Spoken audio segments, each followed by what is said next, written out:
Hi there everybody, it's Ellie here again with our third lot, Daisy Hovel, in our entire redesign of All Sims 4 lots. So as you can see, we're going one by one around this little neighbourhood here first. And for this house, I didn't put a budget on it this time because I had just done 2 starter homes in a row. I just wanted a bit more of a creative freedom over what I did, but rest assured it is still base game with no custom content, so if you do just have base game you can download it. It came in at about 55,000 simoleons overall, so it's a bit of an upscale property. It's got 2 bedrooms and only the 1 bathroom. But yeah, so maybe it's something that your Sims can work towards as they make their way up their career on that one. So I hope you enjoy this build.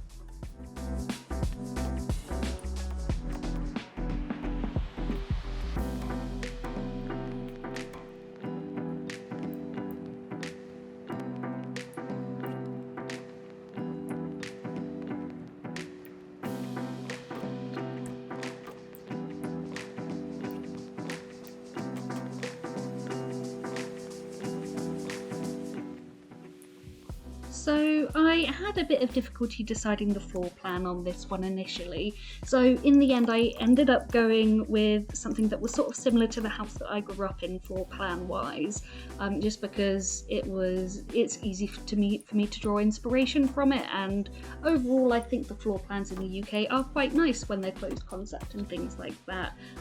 So that's why I based the floor plan the way I did. I also went for the yellow accent on the windows and doors outside because of the name Daisy Hovel. Whenever I think of daisies I think of a nice light yellow colour, so that's why I went for that colour choice on the windows and doors rather than just the white or one of the usual brown ones that I go for.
So we know the score in my videos by now. We're starting off with the kitchen. I did make it into a kitchen diner, as you see there's quite a bit in the UK, and as per usual I like going for a half tile, half plaster, as sort of like a tile backsplash sort of situation, as that's genuinely just what I like. Like I said, I had a bit more creative freedom in this one where I wasn't restricted to the lower end of things, although I did try and keep it down, I promise.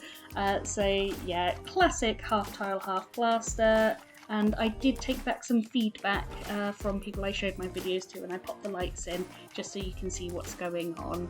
I went for a classic looking counter, and I did pop in some above counters in there as well. I think those wooden counters are quite charming, and I like the rustic aesthetic that they have.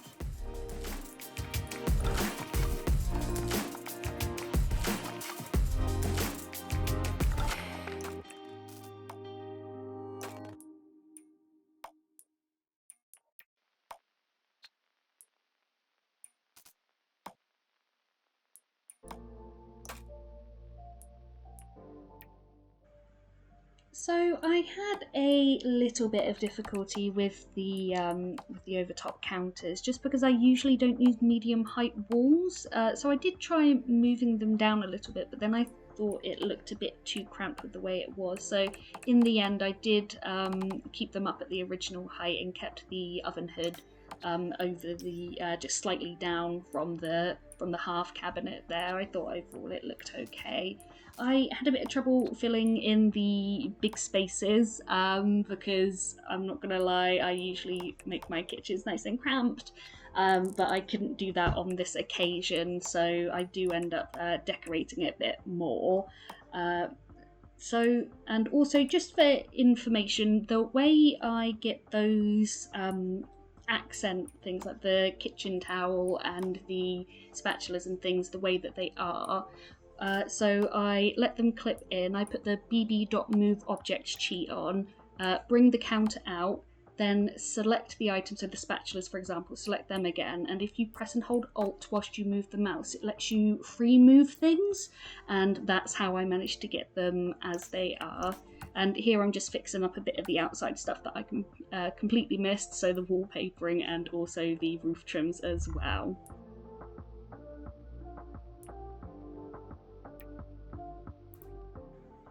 So as you can see, I am now just popping in the windows from the upstairs where I forgot to do them earlier when I was doing the downstairs windows. And again, they're just the usual base game / windows with the yellow accent, because like I said, I think daisies and then I think yellow.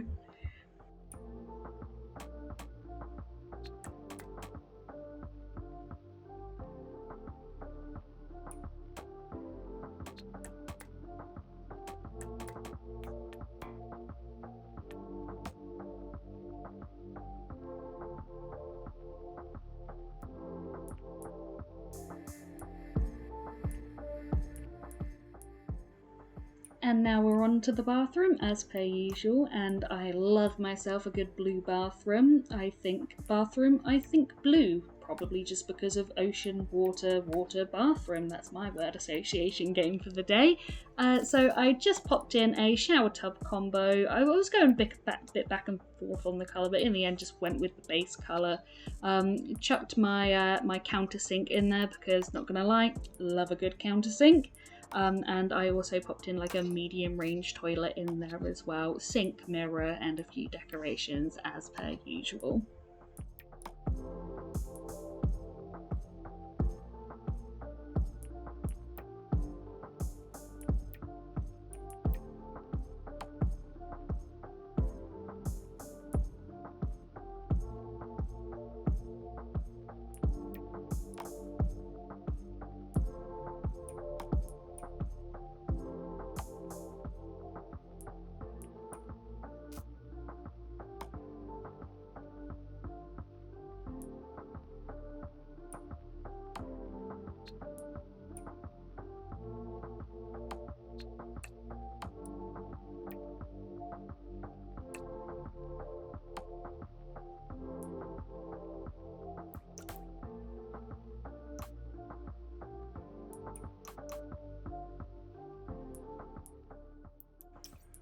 Moving on to the master bedroom, again yellow themed because yellow daisy, and that's what I like. So it was going to be a double bedroom, so you can have it for a couple, and I was really stuck on what bed to use because none of them really had like white wood with yellow swatch there, or a darker wood with a yellow swatch that truly like felt the pastel daisy vibe that I was going for. That is one thing I really miss about The Sims 3, was the ability to customize just so completely the furniture that you had in the room, and I think, you know, it was a major disservice in The Sims 4 to get rid of that. I mean, even in The Sims 2 you could select your wood swatch and then the furniture swatch as well, so you could match it more completely. And like I said, that's just something I really miss, and with The Sims 4 it's a bit meh without downloading any custom content. And just so in that little nook, I popped a desk, popped a computer in there.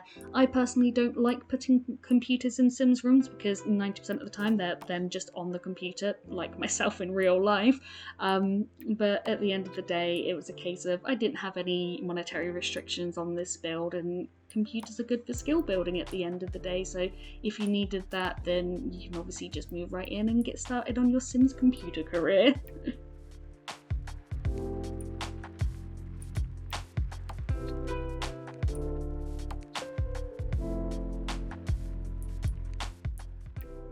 Now on to the second bedroom. I wanted this one to be a kid's room, and I based it similarly again on the room where I was growing up. One thing I love doing with the bunk beds nowadays is I love putting the desk under the bunk bed, and then so if your kid or teen Sims need to do their homework, then they can just do it on the desk.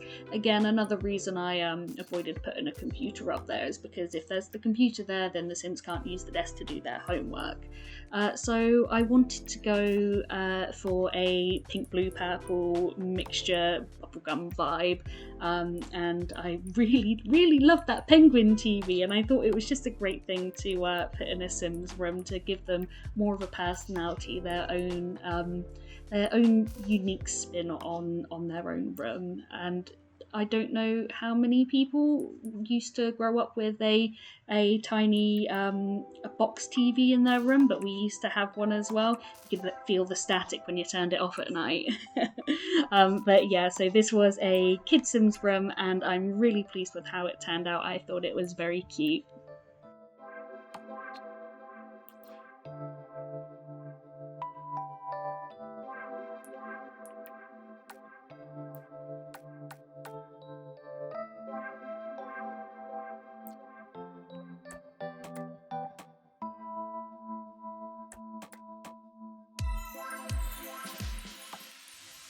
Okay, so I genuinely really enjoyed doing this living room, mostly because it ended up so cozy and tight, and also I liked where I ended up going with the colour scheme. At the moment it is all beige, as are most places when you first move into them, but I ended up adding that pinky purple splash on the walls and then accenting with the sofas, and I really loved how that turned out. Chucked a rug in to throw the colour scheme all together with those creams and those purples, and I also chucked down a coffee table as well, moved the sofa back a bit, and just popped a couple of accent tables and a couple of hallway bits really near the front door as well. So like I said, I really liked how this room turned out, and I'm really proud of it.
The dining room posed a little bit of a challenge for me, as I wasn't really sure what vibe I wanted to go with, whether I wanted to do a traditional rustic looking dining room to go with the counters in the kitchen, or if I wanted to change it up by putting a bit more of a modern spin on things. So in the end I did go with the white wooden table, and I decided to try and play off some of the colours that you see in the tile backsplash as well, with the chairs there, and I just popped a little corkboard up there just to get some decorations in the dining room area there that could tie the whole place together. And I also changed out the lights. I'm not sure about how bright they ended up being, so you can obviously change them if you want. You can change this whole build if you want, and I obviously used the Move Objects cheat to be able to chuck some wall lights behind the cabinets there as well, just to brighten up the place.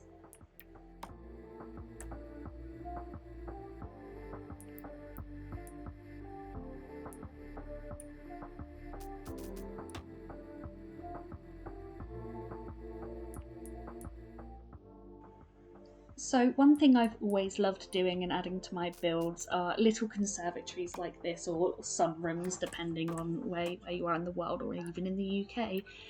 So I just like putting the little glass room in there with a nice little sofa. I remember I used to go to my grandma's and she'd have one, and she'd have her piano in there, and we used to play the piano in her little sunroom, and that was always really nice. So I always like putting it in there. Usually I'll just put plants in there because then they can bloom all year round, or plant pots even, so that they bloom all year round. But in this instance I decided to go for a little seating area where your Sims can enjoy the sunshine.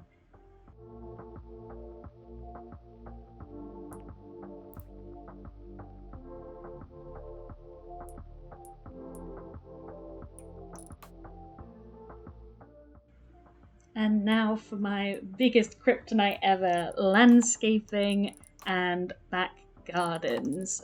So I feel like I'm really bad at doing these because I don't know what to do with the space. Hence why we've got a massive pool there first of all. So yep, 90% of the space is the pool, and I'm so creative for that. Note the sarcasm. So yeah, just popped some outdoor furniture in there, a couple of sun lounges, and I believe I went for the monkey bars as well. Yep, so there we go. We've got the monkey bars for the kids and a couple of planters to get your gardening skill up. Then I just chucked in a bench at the front, a couple of shrubs, and then finished it off with some terrain paint is the word I was looking for.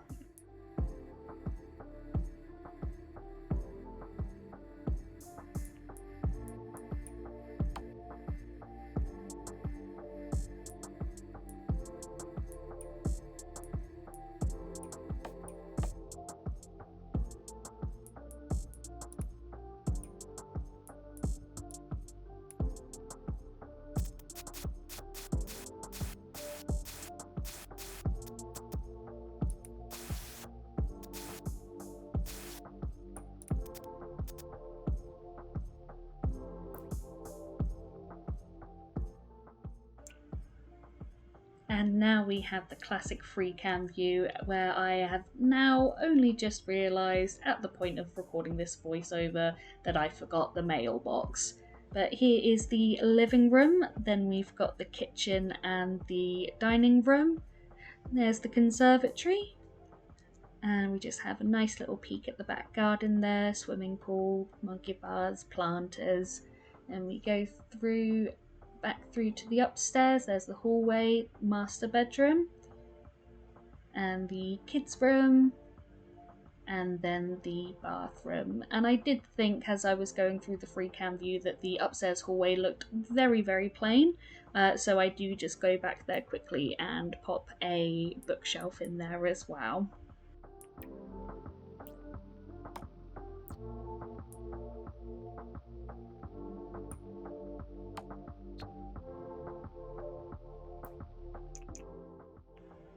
And that's the build uploaded to the gallery under the name Daisy Dreams. Thank you so much for watching, guys. I really do appreciate the time that you take to watch these videos. So if you want to like and subscribe, I'd really appreciate it.